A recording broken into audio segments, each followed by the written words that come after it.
இசையமைப்பாளர் சந்தோஷ் நாராயணன் ஒரு இசையமைப்பாளராக இல்லாமல் ஒரு பாடகராக 2K கிட்ஸு மேக்ஸிமம் ட்ரெண்டிங் பண்ணுற பாடல்களை பாடுற ஒரு ட்ரெண்டிங் வாய்ஸ்னே சொல்லலாம் இவருடைய வாய்ஸை. இவர் குரலில் முதலாக நான் இம்ப்ரெஸ் ஆன பாடல்னு வந்து பார்த்தீங்கன்னா திருச்சிற்றம்பலத்தில் வந்த இந்த பாடல் தான். தேன்மொழி பூங்கொடி. இப்போ தமிழ்நாட்டில் இருக்கிற பெரும்பாலான மக்கள் முணுமுணுக்கிற சித்தா படத்தில் வர இந்த பாடலுக்கு சொந்தக்காரரும் இவர் தாங்க.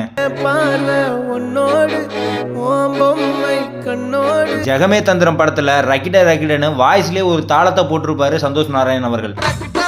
என்ன வேணா நடக்கட்டும், நான் சந்தோஷமா இருப்பேன். இயக்குனர் ரஞ்சித்தும் சந்தோஷ் நாராயணும் சேர்ந்தாவே நாடி நரம்பெல்லாம் முறுக்கேற்றுற மாதிரி பாடல்களை வந்து கொடுப்பாங்க. யுவன் 25ல யுவனுக்காக இவனுடைய சாங்கை இவர் பாடின பாடல் தான் எனக்கு பர்சனல் ஃபேவரட்.